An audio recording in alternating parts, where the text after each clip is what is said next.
Good evening and welcome to the Hour of the Time. I'm your host, William Cooper. Ah, yes, a nation or world of people who will not use their intelligence are no better than animals who do not have intelligence. Such people are stakes on the table and beasts of burden by choice and consent. Do you fit that description? I certainly hope not. If you do, then it's time to wake up and change it. And if you really want to know in a nutshell what's wrong with this country, go in your bathroom and look in the mirror. Everybody write this down. Write it down. Monday, March 15th. That's a Monday, March 15th, 8 p.m. to 11. The Lafayette Hotel, 2223 El Cajon Boulevard, San Diego. That's Monday, March 15th, 8 p.m. to 11. The Lafayette Hotel, 2223 El Cajon Boulevard in San Diego. I'm going to be giving a lecture that night entitled The Sacrificed King, and I will prove to you beyond any shadow of any doubt that John F. Kennedy was assassinated by the religion known as Mystery Babylon, specifically by the arm of Mystery Babylon that calls itself the Scottish Rite of Freemasonry. I will prove it to you folks. I want to see you. I want to meet you. I want to shake your hand. I want to see who my radio audience is. If you're a CAGI member, I specifically really look forward to meeting CAGI members. You are my heroes. You are the ones who do the dirty work, who are constantly digging out and sending in information. So if you're a CAGI member, I want to meet you. I want to see you. I want to shake your hand. If you're just a listener to this show, I still want to meet you. I want to shake your hand. I want to see you. And you're going to want to hear and see what I have to say and show you on Monday, March 15th at 8 p.m. at the Lafayette Hotel, 2223 El Cajon Boulevard in San Diego, California. The price of admission is $40. If you're a CAGI member, it's $30. CAGI members get a 25% discount to this lecture. Sometimes CAGI members get a bigger discount, but this is all I was able to negotiate with the promoters of this event in San Diego. By the way, I will be there all weekend. I will be there the 13th, 14th, and 15th. Actually, I'll be there the 12th, 13th, 14th, and 15th. I'll have a room at the hotel. If you want to come earlier, I'd like to meet you. I'd like to sit down and talk to you. I plan on having some conferences with some good people, some patriots in my room. And you'll get to meet my wife and my little daughter, Pooh. They are both looking forward to meeting you also. So, please, put it on your calendar. Start saving your money. Make sure that you are there. It is important. Now, at the same time in this hotel, the National New Age and Truth About UFOs conference is going on. So if you're interested in any of this nutty Looney Tunes stuff, you might want to come down and go to some of that too. Now, some of these speakers have something to say. Most of them, however, are as nutty as a fruitcake, and so is what they say. I know, I've been to many of these. I've talked to these people so many times, it's pathetic. I've sat in and listened to them, and you talk about lies and deception and just plain old bullshit. You hear a lot of it at these conferences. But don't get me wrong, folks, because sometimes it's a lot of fun. I mean, sometimes Looney Tunes is just fun. Escape from the real world a little while and listen to some of these people. Most of the lectures are free. If you want to go to the workshops, that'll cost you. But most of the lectures are free. I mean, you can sit there all day and listen to these people. And some of them have something to say. Most of them belong in the loony bin. I'm telling you right now. My workshop is 8 o'clock Monday night. Something's wrong, folks, in America. Something's really wrong. Something is destroying everything that we've ever held dear in this country. What is it? Well, if you've been listening to this show, many of you already know what it is. If you've just been listening to this show for a little while, you may have some idea, but you're not quite really sure yet what's going on. Well, I'm going to tell you right now, it's all about religion. Whether you're religious or not doesn't make any difference. It's all about religion. Whether you believe in God or not, it doesn't make any difference. It's all about a big battle between good and evil. And most of it, I got to tell you, exists in the minds of men. Some of it's real. The question is, what's real? What's deception? What should we be paying any attention to? What is it that's driving us insane? Yes, something is wrong in America. The sound you hear is dripping blood. This is the start of Black Sunday. Today's newspapers, folks, are full of stories about the rampant rise in divorce rates, the increasing abuse of children by some parents, increases in the incidence of rape pornography being read by an increasing number of people, more crimes against property, demands for world government, urgings for national borders to fall, Christian churches being closed because they will not seek licensing by the state, etc., etc., etc., and I could go on and on and on and on and on. But why? Why are these things happening? Why are all of the legacies of the past, the family, national borders, the right to practice any chosen religion, the right to private property, among other things, under such an attack? Is it possible that there are actually people and organizations who really want to change the basic order of things? Well, my regular listeners know the answer to that. Clues to the answers to these questions, folks, can be gleaned from some comments made by people and organizations that are talking about these wide-ranging changes in the nature of our lifestyle. An Associated Press dispatch on July the 26th, 1968 reported this, quote, New York Governor Nelson A. Rockefeller says as president he would work toward international creation of a new world order, unquote. And you thought George Bush coined that phrase? Surprise, surprise. On January the 30th, 1976, a new document called the Declaration of Interdependence was introduced to the American people, and it was signed by 124 traitors, 32 senators, and 92 representatives, altogether 124 traitors in Washington, D.C., and it read in part, quote, 2 centuries ago, our forefathers brought forth a new nation.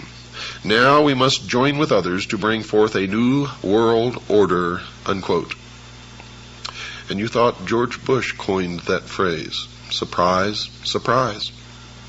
Another individual who has commented is Henry Kissinger, probably the greatest traitor this nation has ever known, former Secretary of State.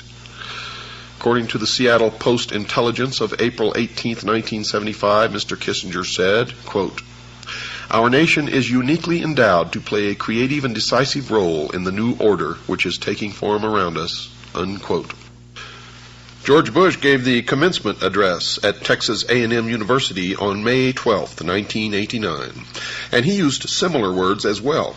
His speech was on the subject of Soviet-American relations, and he was quoted as saying in part, quote, Ultimately, our objective is to welcome the Soviet Union back into the world order. Perhaps the world order of the future will truly be a family of nations, unquote. Historian Walter Mills maintained that prior to World War I, Colonel Edward Mandell House, the major advisor to Woodrow Wilson, The president at the time had a hidden motive for involving America in the war. The historian wrote this, quote, "The colonel's sole justification for preparing such a batch of blood for his countrymen was his hope of establishing a new world order of peace and security," unquote. You see how these people fool themselves? They always say that the end is peace and security, a world utopia. But to get it, they spill more blood than ever has been spilled in history. Each time they try to bring about their utopia, the blood runs in the streets. They're liars. They're hypocrites. They're manipulators, deceivers. They're the worshipers of Lucifer. Adolf Hitler, a socialist and the head of the German government prior to and during the nation's involvement in World War II, is quoted as saying this, quote, "National Socialism will use its own revolution for the establishing of a new world order," unquote. Adolf Hitler was a socialist. Nazi means National Socialism. Hitler confided to Hermann Rauschning, the president of the Danzig Senate, quote, "National Socialism is more than a religion. It is the will to create Superman," unquote. And what is the number of the man? 666. You see, in the New World Order, only one man will be allowed to live, the new man, the illumined man, and the number of that man is 666. You will see that number increasingly all around you. You will also begin to see pyramids increasingly all around you, and the eye in the pyramid, and the eye alone, and you will see circles with a dot in the center, and you will see obelisks appearing all over the place. And these are not the only signs. There are many, many, many more. They're the signs of the religion of Mystery Babylon. Hitler added this thought, quote, "Well, yes, we are barbarians, and barbarians we wish to remain. It does us honor. It is we who will rejuvenate the world. The present world is near its end. Our only task is to sack it," unquote. Another book on his background quoted his comments that his Nazi party had a hidden purpose, one that was not perceived by the world at large. Mr. Hitler was quoted as saying this, "He who has seen in National Socialism only a political movement has seen nothing, for it is a religion." The humanist religion issued a manifesto in 1933 stating its beliefs about the world in general. It took the following position about the need for the wealthy governments to share their wealth with the less fortunate nations. It is the moral obligation of the developed nations to provide, through an international authority, economic assistance to the developing portions of the globe. Now that is a lie, folks. It means that it's okay for some of us to lay back and do nothing and reap the rewards of the labor of others. That's socialism. That's what it's all about. Communism, socialism, it's the same. And these people, the worshippers of Mystery Babylon, are the original communists. They are international socialism. They invented it. It is their creation. It is their dream of a world utopia. A one-world totalitarian socialist government. The April 1974 issue of Foreign Affairs, the quarterly periodical issued by the Council on Foreign Relations in New York, had an article in it by Richard N. Gardner, the former Deputy Assistant Secretary of State for International Organizations in the Lyndon Johnson and John Kennedy administrations, and he stated this, quote, "We are likely to do better by building our house of world order from bottom up rather than from the top down. An end run around national sovereignty, eroding it piece by piece, is likely to get us to world order faster than the old-fashioned assault," unquote. Even the Communist Party is voicing similar thoughts. The People's Daily World for Thursday, March 9th, 1989, contained an article written by Angela Davis. You remember her? Those familiar with Miss Davis will remember that she was the vice presidential candidate for the Communist Party a few years ago. She currently is a member of the National Committee of the Communist Party of the United States, and she is quoted in the paper as saying, Quote, one underlying effect of anti-communism in this respect is to encourage a certain hesitancy to embrace solutions which call for deep structural socio-economic transformation, unquote. Another communist, Alexei Kovylov, spoke at an evening meeting held at Windstar, Colorado in August 1985 and gave the participants in attendance a surprise presentation. He spoke about the 12th World Festival of Youth and Students held in Moscow a few months prior to his lecture. He said, quote, there were 3 programs. The first was political and dealt with the various issues of peace and disarmament. The second was dedicated to environmental issues and to the new international economic order, unquote. The alleged need for a change in the basic way things are done is consistent with the teachings of the father of communism, Karl Marx. He's not really the father of communism, but it's a name that's been tagged onto him. You see, he was just a hack writer hired by the mystery religion of Babylon to write the Communist Manifesto. It was not his idea, but he's reaped the benefits of it, if you can call them benefits. But he co-authored the Communist Manifesto with Frederick Engels, another hack writer, in 1848. Mr. Marx wrote that the communists, quote, openly declare that their ends can be attained only by the forcible overthrow of all existing social conditions, unquote. Nesta Webster, a writer on the subject of conspiratorial organizations in the past, wrote this in her book entitled Secret Societies, quote, the revolution desired by the leaders of world revolution is a moral and spiritual revolution, an anarchy of ideas by which all standards set up throughout 19 centuries shall be reversed, all honored traditions trampled underfoot, and above all, the Christian ideal finally obliterated, unquote. Some of the Catholic popes in the past have commented on the major changes coming in the future. One such pope was Pope Pius XI, who wrote the following in 1937. Communism has behind it occult forces for which a long time have been working for the overthrow of the Christian social order, unquote. One of the popes who preceded him, Pope Pius IX, wrote this in November 1846 about the changes that he saw in the future. Quote, that infamous doctrine of so-called communism is absolutely contrary to the natural law itself, and if once adopted, would utterly destroy the rights, property, and possessions of all men, and even society itself, unquote. Now, don't get all worked up about what the Pope says, because they have succeeded now with this Pope in putting one of their own upon the throne of the Vatican. It had long been their dream, and now it is true.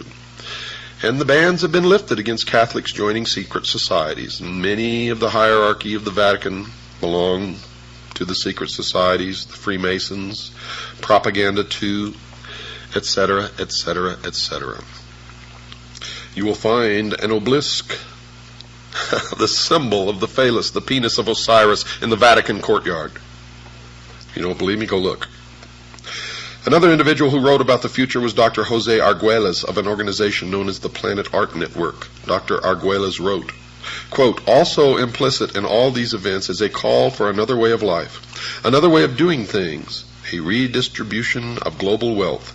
In short, a new world order, unquote. Now, just what the future society was that these people are talking about was described in a brief manner by Marilyn Ferguson in her book entitled The Aquarian Conspiracy, and she wrote this, quote, the new world is the old, transformed, unquote. Another clue about what is in store for the future world was offered by Dr. James H. Billington, who received his doctorate as a Rhodes Scholar. Where have you heard that before? You have a Rhodes Scholar sitting in the Oval Office right now. Received his doctorate as a Rhodes Scholar at Oxford University and has taught at Harvard and Princeton universities. He wrote this in his book entitled Fire in the Minds of Men. Quote, this book seeks to trace the origins of a faith, perhaps the faith of our time. What is new is the belief that a perfect secular order will emerge from the forcible overthrow of traditional authority, unquote. You hear that? They believe a perfect secular order will emerge. Nothing perfect will ever emerge from the minds of imperfect men, and no men will ever be ruled by other imperfect men in any kind of a perfect utopian order, secular or otherwise. That is why we must be eternally vigilant. Eternally vigilant. That these future changes would involve force and slavery was confirmed by B.F. Skinner, chairman of the psychology department at Harvard University. In his book entitled Beyond Freedom and Dignity, Dr. Skinner has been called the most influential of living American psychologists by Time magazine. So the world should listen to the professor when he speaks. The magazine told the reader what the message of Professor Skinner's book was. Quote, "We can no longer afford freedom, and so it must be replaced with control over man, his conduct, and his culture," unquote. Not long ago in the Los Angeles Times, there was an article called 10 Forecasts for the Coming Decade. One of these was chemical or electronic implants to control individual behavior on a 24-hour basis.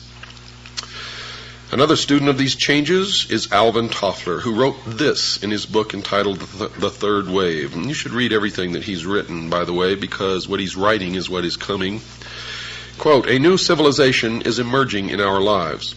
This new civilization brings with it new family styles, changed ways of working, loving, and living, a new economy, new political conflicts, and beyond all this, an altered consciousness as well. The dawn of this new civilization is the single most explosive fact of our lifetimes," unquote. Another scientist involved in commenting upon the future changes was Dr. Carl Sagan, and he's observed this, quote, "It's clear that sometime, relatively soon in terms of the lifetime of the human species, people will identify with the entire planet and the species," unquote.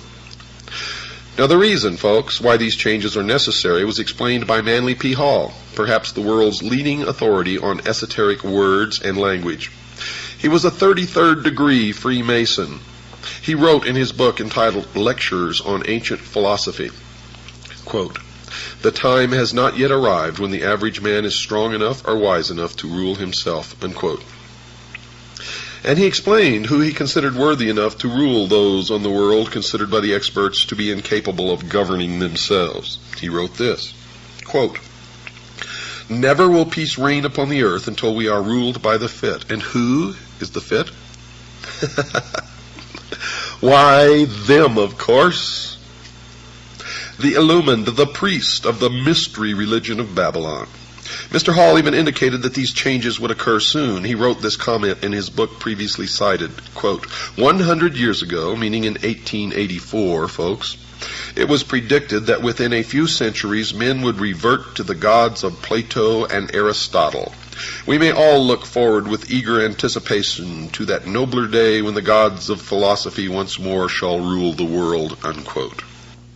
Aldous Huxley, in his book called Brave New World Revisited, quotes a character called the Grand Inquisitor in one of Fyodor Mikhailovich Dostoevsky's parables as saying this, quote, "In the end they, the people, will lay their freedom at our, the controller's feet, and say to us, 'Make us your slaves, but feed us,'" unquote.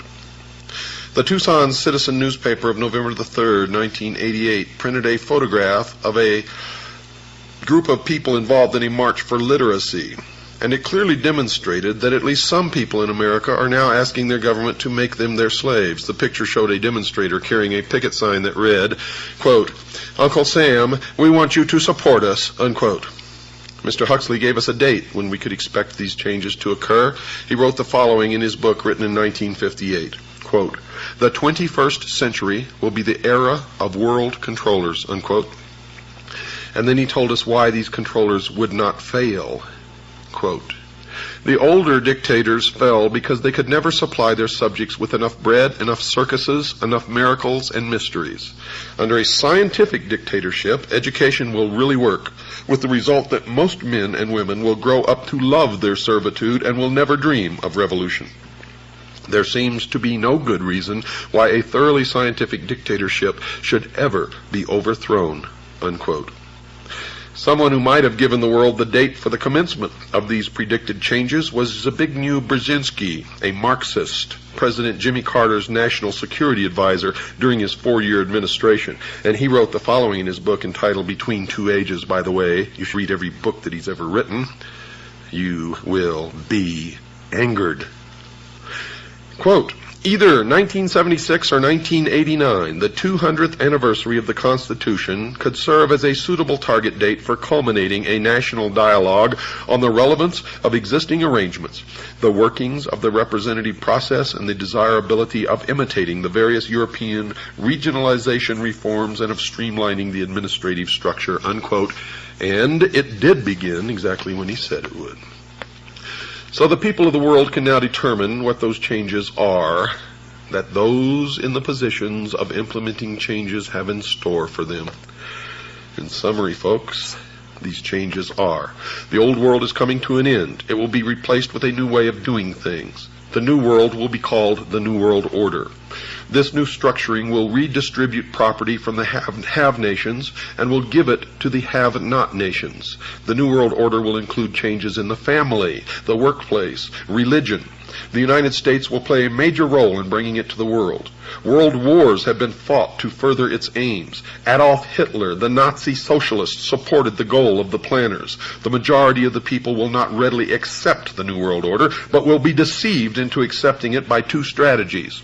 One, those in favor of the changes will have become seated in the very thrones of power, generally without the public realizing that fact, and this has already occurred.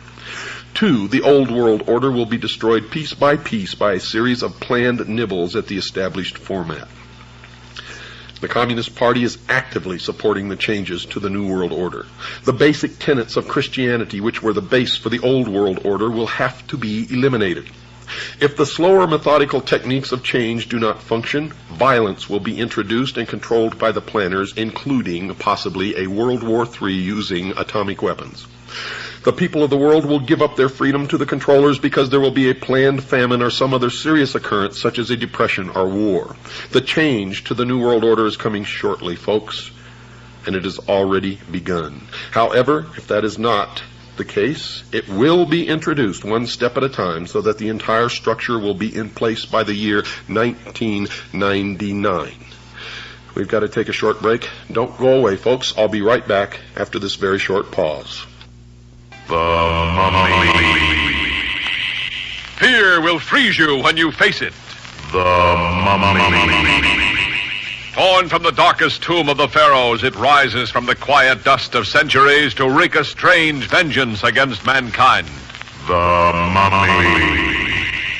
It tears steel bars like paper. It snaps men's spines like matchsticks. It walks through bullets like a ghost.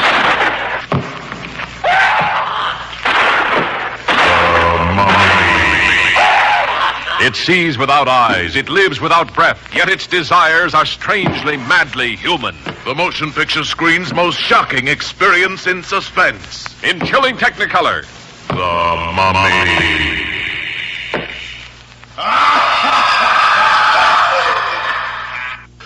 Yes, folks, something is indeed wrong in America. And many sense that changes in this nation's lifestyle are occurring. Most of us know full well that these changes are taking place. The newspapers are saturated with articles reporting the activities of those advocating increased governmental spending for a variety of unconstitutional purposes. Organizations supporting a globalism concept urge the world to adopt a one-world government. Psychologists preaching the destruction of the family unit and recommending that the society rear the nation's children. Governments closing private schools, and nations forming regional governments under which national borders are scheduled to disappear. And still the sheeple think that all of this is happening by accident, and any concept that it is being brought about by a carefully orchestrated plan is the product of crazy conspiratorialists. Since these changes appear to be part of the new philosophy known as the New World Order, anyone desiring to know the future has to become familiar with this new phrase and what it portends for the world of tomorrow, and you will quickly see that it is the result of a well thought out, well conceived, and well orchestrated plan. Indeed, it is called the Great Work. As an indication that major changes are coming in tomorrow's world, one of the current trends mentioned is the call for a one-world government.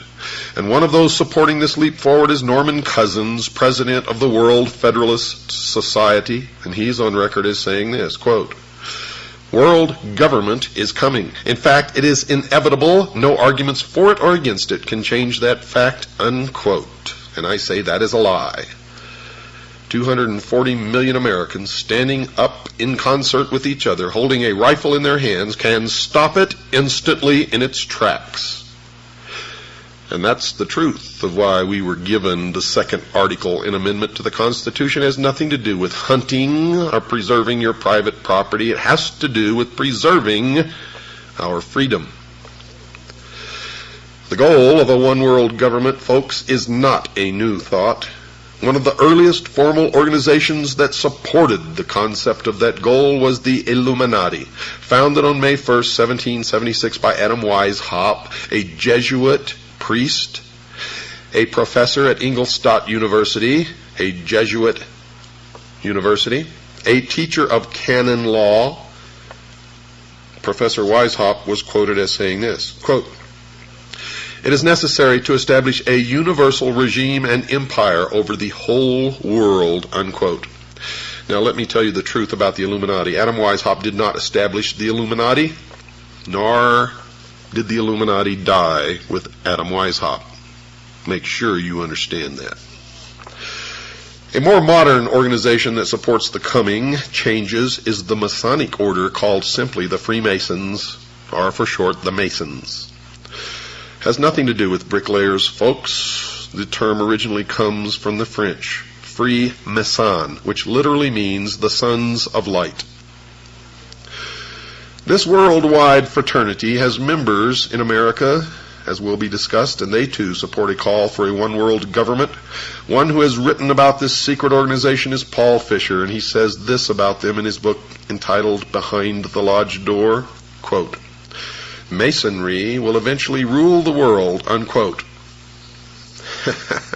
Benevolent fraternal organization? Albert Pike, and you're going to hear an awful lot about Albert Pike during this series, the sovereign grand commander of the Scottish Rite of Freemasonry here in the United States from 1850 to 1891, the man who founded the Ku Klux Klan and B'nai B'rith, wrote a book entitled Morals and Dogma. And when and if you can find that book, don't pass it up, buy it and read it. Mr. Pike has been praised by his fellow Masons as a member almost without parallel in the history of the Masonic order. He was a great friend of Giuseppe Mazzini, the ruler of the European branch of the Illuminati. Carl Claudy himself, a Masonic writer of great esteem, wrote this about Pike. Quote, "Albert Pike, one of the greatest geniuses Freemasonry has ever known. He was a mystic, a symbolist, a teacher of the hidden truths of Freemasonry," unquote.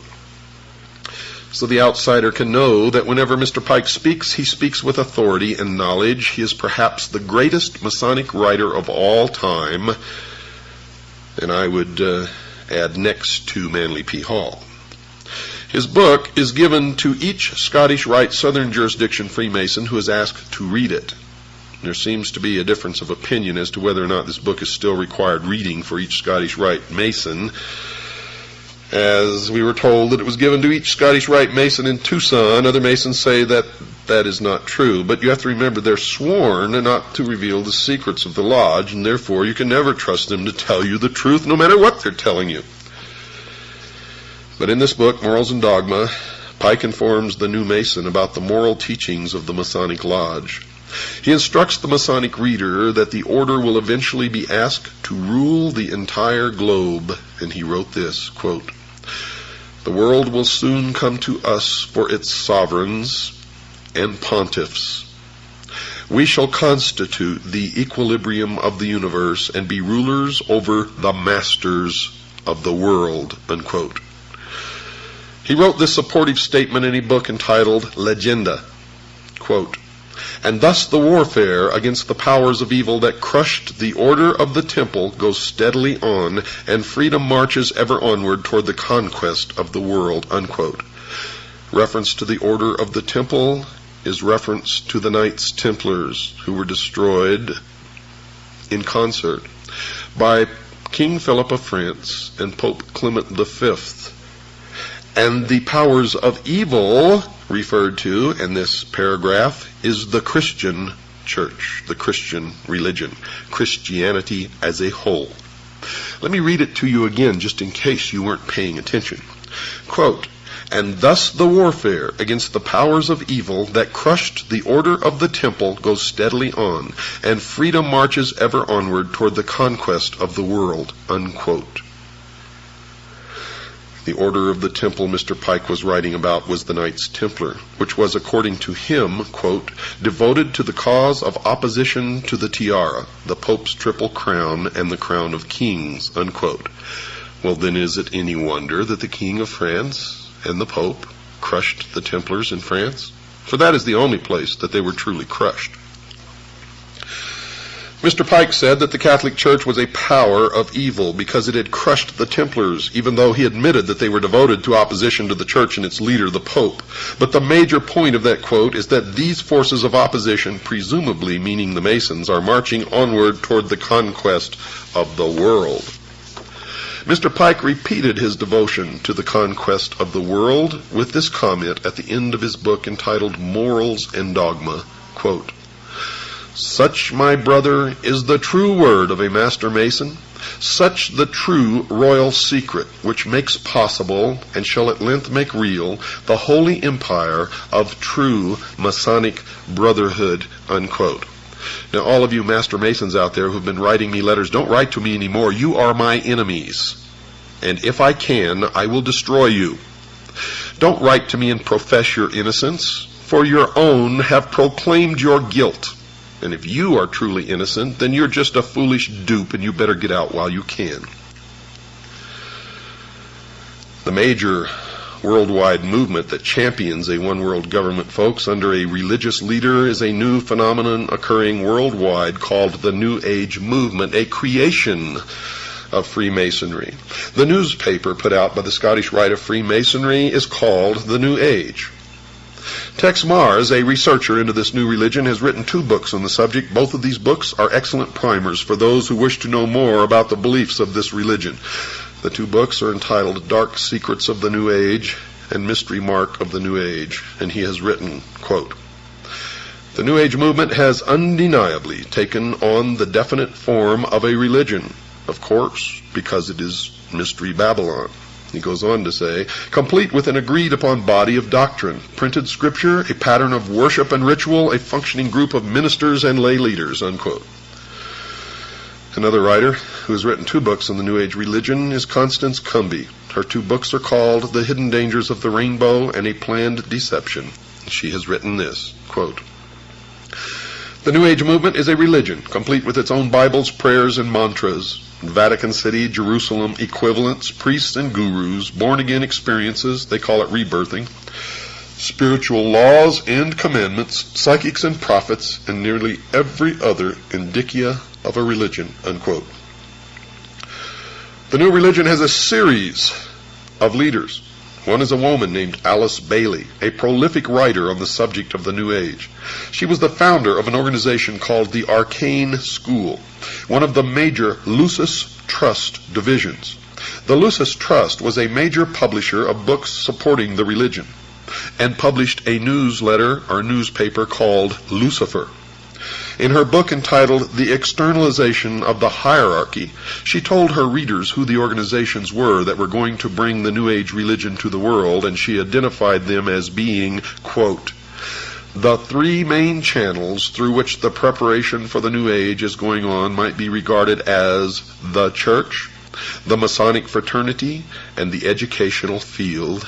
And folks, that is exactly who is bringing it to realization. The main thrust of this program is going to be to examine only one of the three organizations mentioned by Alice Bailey, that being the Masonic Fraternity. There are numerous works by other writers, lecturers, researchers exposing the involvement of the church in the educational field in the New Age movement and in the New World Order. So I'm not going to attempt to duplicate those efforts. However, only a few are aware of the involvement of the Freemasons, and that is why I have chosen to concentrate on that organization, Mystery Babylon. And the reason I'm concentrating on that organization is because it is their members who have infiltrated the church and the educational field who control those other two organizations. So really there's only one organization that needs to be dealt with, and that is Freemasonry. Another major writer on the New Age movement is Benjamin Krim, and he admitted in his book entitled The Reappearance of the Christ and the Masters of Wisdom that, quote, the new religion will manifest, for instance, through organizations like Masonry. In Freemasonry is embedded the core of the secret of the occult mysteries, unquote. So, Masonry conceals a great mystery inside its temples, one that is connected somehow to the New Age movement. The Masons admit in some of their writings that they too are anticipating a New Age, a series of major changes. Henry Clausen, the past sovereign Grand Commander, the equivalent of their president of the Scottish Rite of Freemasonry, has been quoted as saying this, quote, we look towards a transforming into a New Age using, however, the insight and wisdom of the ancient mystics, unquote. The Masons claim that the things that they believe in are as old as the ancient civilizations. They also claim that these mystics, the ancient philosophers, had the wisdom of all ages and that somehow this knowledge has become lost through the centuries. Humanity today does not possess this knowledge, but it has become the task of the Masons and other truth seekers who turn out in every case of investigation to be liars and deceivers and manipulators, to rediscover these principles for the benefit of all mankind. Those possessing this knowledge will correct the world's current problems. Some of the Masons also claim to have identified the cause of these problems. One of the most prolific writers on the subject of this lost truth, as I have mentioned earlier, is Manly P. Hall, a 33rd degree Mason. For those unfamiliar with the Masonic degrees, all Masons in America start through what is called the Blue Lodge, consisting of only 3 degrees. A Master Mason is of the 3rd degree and really knows nothing, even though he thinks that he has been illumined, and I get letters from them all the time. I'm a Master Mason, and I never heard of any of the stuff that you're talking about. Oh, boy. It amazes me, folks. It just absolutely amazes me that people are so stupid. Drives me wild. The initiate into the Blue Lodge goes through 3 separate and different initiation ceremonies, one for each degree. After completing these ceremonies, he may stay where he is or choose to affiliate himself with either the York Rite, which has 13 degrees, or the Scottish Rite, which has 32, and then the meritorious 33rd. The latter is divided into 2 separate jurisdictions, the Southern and the Northern. And these are based primarily on state borders, and whether one joins one or the other depends on where the initiate lives. The 2 Scottish rites have an additional 29 degrees, making for a total of 32. There is one more degree called the 33rd degree, which is honorary, and only a few are invited into that degree, and to even be considered, they must perform some major work toward the completion of the great work, which is the plan to bring about the utopia on earth, the socialist dream. The York Rite has a total of 9 degrees. However, since little has been revealed about this order, we will concentrate on only the Scottish Rite, and in particular the southern jurisdiction. Well, I've since discovered that the York Rite has a total of 13 degrees, folks, not just 9. Mr. Hall has written a book entitled Lectures on Ancient Philosophy, in which he talks a great deal about the Masonic fraternity. And this is his comment about the coming changes. Quote, A new day is dawning for Freemasonry. From the insufficiency of theology and the hopelessness of materialism, men are turning to seek the God of philosophy." Unquote. Notice that Mr. Hall has said that current theology, obviously current religion, has proven insufficient. Also, he feels that materialism, meaning the right to private property, is also a failure. But more importantly, he points out that this new God of the Freemasons is somehow different from the God of the Jews and Christians, as will be illustrated later. Some of the Masons believe that the God of the Bible is a God of evil. Helena Petrovna Blavatsky, perhaps the founder of the current New Age movement, has also determined that the Masons are somehow supportive of her religious views. She wrote this in her book entitled The Secret Doctrine. Quote, "At the end of the 18th and the beginning of the 19th centuries, many Freemasons traveled to Tibet, where they were initiated into the esoteric, defined as intended for or understood by only a chosen few as an inner group of disciples or initiates, by an esoteric order of the Masters of Wisdom." Unquote. It should be expected that she would support the Masonic fraternity. In 1875, she founded an organization called the Theosophical Society, basically dedicated to teaching the world about her new secret religion. One of the earliest members of that organization was Albert Pike, later to become the Sovereign Grand Commander of the Scottish Rite of Freemasonry. Albert Pike, who later became a 33rd degree Mason, the highest degree attainable, also saw that there were some significant changes coming and that he was supportive of those changes. He wrote the following in his book entitled Morals and Dogma. Quote, "We can look on all the evils of the world and see that it is only the hour before sunrise and that the light is coming." Unquote. Now, if Mr. Hall is right, the evils that his fellow Mason Albert Pike saw are connected to current religion, and that which is coming is somehow different from these religious views. Mr. Hall, who is mentioned previously as another 33rd degree Mason, also wrote that a new day was coming and that it was not too far into the future. Quote, "A new light is breaking in the east." The significance of the location, the east, I have already pointed out. It is the point where the sun rises.